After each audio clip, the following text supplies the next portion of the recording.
Le bonheur des uns ne fait pas toujours le bonheur des autres. Depuis quelque temps, je ne regarde plus les bandes annonces des films quand je vais au cinéma.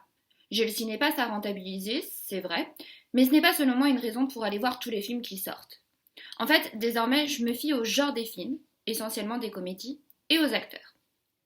Aujourd'hui, c'était Le bonheur des uns, avec Bérénice Bejo et Vincent Cassel en couple 1, et Florence Foresti et François Damien en couple 2. Quatre acteurs principaux car l'histoire suit essentiellement ces deux couples d'amis, aussi bien lorsqu'ils se retrouvent que lorsqu'ils vivent chacun chez eux. Ce qui m'a attirée dans ce choix d'acteurs, c'est leur célébrité, je le reconnais. J'étais aussi un petit peu curieuse de voir Florence Foresti en tant qu'actrice. En tant que comédienne, je ne l'apprécie pas. Je voulais ainsi lui donner une seconde chance de me plaire. Verdict, je ne l'apprécie vraiment pas. Désolée. Bon, son personnage n'aidait pas, mais du peu que je connais d'elle, il lui allait bien. Du coup, jouait-elle vraiment un rôle? À défaut d'avoir la réponse, je reste sur ma première impression. En fait, seuls ses amis auront le dernier mot, et encore par amis, après ce film, elles risquent de revoir leur nombre à la baisse. Parler de ce film pour commencer ce nouveau projet d'écriture dans lequel je me lance est selon moi une entrée en matière facilement trouvée. C'est pourquoi d'ailleurs j'étais très excitée d'en parler dès ce soir. Vous ne comprenez pas en quoi l'amitié et le succès puissent à ce point m'inspirer? J'en viens. En fait, l'histoire me donne envie d'écrire, car le rêve de Bérénice Bejo, alias Léa dans le film, est un petit peu le mien. Pour ne pas dire beaucoup, mais je veux me donner la possibilité en cas d'échec d'avoir de nouveaux rêves. Depuis toute petite, elle gratte le papier? Moi aussi. Je me suis donc identifiée à elle, je me suis imaginée être elle. Pendant l'heure 40 qu'a duré le film, je me calme. Mais cette fois, vous avez compris. Le film a renforcé mon envie, déjà bien ancrée dans mes tripes, de croire au pouvoir de l'écriture. Au début, Léa est vendeuse dans un magasin d'habits et ça lui va. Elle aime aider les gens à se sentir bien, élégants. L'écriture est un passe-temps qu'elle pratique sur sa pause déjeuner, en observant les clients du centre commercial défiler devant elle. Ensuite, le rêve de Léa devient réalité. Elle ne s'en vante ni auprès de ses amis, ni auprès de son mari. Au contraire, elle reste humble et simple. Elle semble même dépassée par le succès que son livre rencontre. L'actrice est belle avec ses grands yeux marrons. Je la trouve innocente aussi. Et en même temps si forte, car capable d'exploiter son talent. Un talent que ses proches refusent de lui reconnaître jalousement. Les voilà, ses amis plus ou moins vrais. Par exemple, la meilleure amie de Léa, Karine, jouée par ma chère Florence Foresti. Pour moi, elle est insupportable. À force de tout faire pour rabaisser Léa, pour nier son don pour l'écriture, ce n'est pas une amie, même une fausse. Si elle en est capable, pourquoi pas moi? Est-elle allée jusqu'à dire Florence Foresti pour Karine avant de tenter d'écrire 2 lignes? En vain.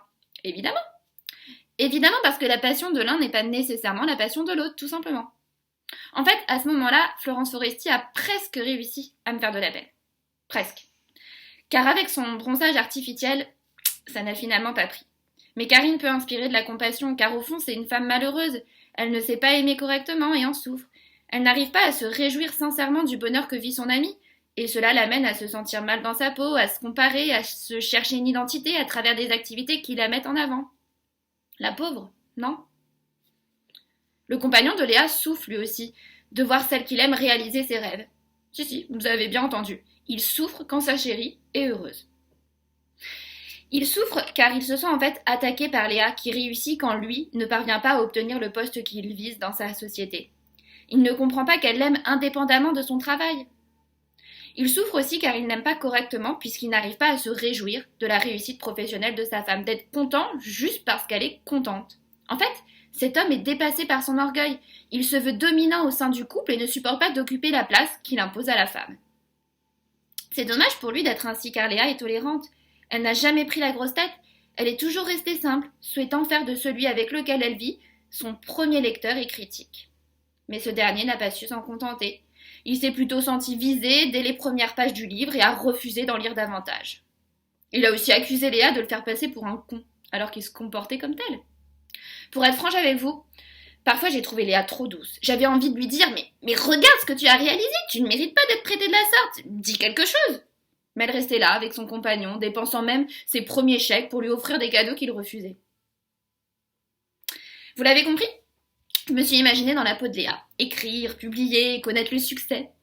Je radote, mais il paraît qu'à force de rêver, les rêves se réalisent. Enfin, il paraît, car un livre, ça ne s'écrit quand même pas tout seul. Je me suis donc imaginée dans la peau de Léa, mais sans la jalousie de ses amis et de son compagnon, bien sûr. J'espère que sur ce point, mêlant le relationnel et l'affectif, j'aurai plus de chance que Léa. Autrement dit, j'aimerais que mes proches se réjouissent, si cela est le cas, du fait que j'ai du talent pour quelque chose que j'aime faire. Cela voudrait dire qu'ils m'aiment correctement, que mes amis, eux, sont de vrais amis. Quel bonheur de faire ce qu'on aime et de le faire bien. Quelle frustration à l'inverse d'essayer de réussir dans une voie qui nous fait rêver mais de ne pas y arriver. Ce film a eu le mérite de me rappeler aussi ces deux vérités. On prend des risques quand on se lance dans l'écriture, comme dans chaque réalisation artistique en fait, mais qui ne tente rien n'a rien. Léa n'y croyait pas avant d'être publiée, et finalement elle est contactée par une grande maison d'édition, elle vend plusieurs millions de livres, réalise des interviews et des shootings photos, elle est même invitée dans des salons de dédicaces et des journaux télévisés. Elle reçoit en plus un gros salaire et déménage dans le cœur de Paris. Mes rêves, dans mon rêve quoi. Il me reste 15 minutes, assez pour continuer à faire fructifier mon rêve. Mais je vais plutôt vous dire encore quelques mots sur le film, car même si vous ne voulez pas devenir écrivain, il faut aller le voir. Notamment pour le travail réalisé autour des sentiments des personnages, et de manière plus générale autour des relations sociales, dans un couple et entre amis. Il y a aussi des passages amusants et plusieurs activités qui sont mises en avant dans lesquelles certains réussissent, quand d'autres échouent. Il faut trouver celle qui nous convient. Léa, elle a tout de suite su que la littérature c'était son truc. Le mari de Karine, à l'inverse, a mis plus de temps avant de reconnaître que ce qu'il aimait c'était cuisiner. Il y a eu la musique, la sculpture, et la culture du bonsaï aussi. Le côté positif que je peux mettre en avant malgré tout chez Karine, pas chez Florence Foresti, je suis désolée pour le faux espoir, c'est son couple. En effet, elle s'entend bien avec son mari, ou autrement dit, elle l'a bien trouvé. C'est une bonne patte, qui sait comment réagir avec elle. Ainsi, il est souvent de son avis. Et quand ce n'est pas le cas, et qu'il ose montrer qu'elle a peut-être un petit peu tort sur certains points, il le fait toujours avec des pincettes. Dans le couple de Karine, chacun cherche à se réaliser, mais tout en respectant la passion de l'autre. Il n'y a pas de rapport de force entre eux. Ils s'aiment donc correctement.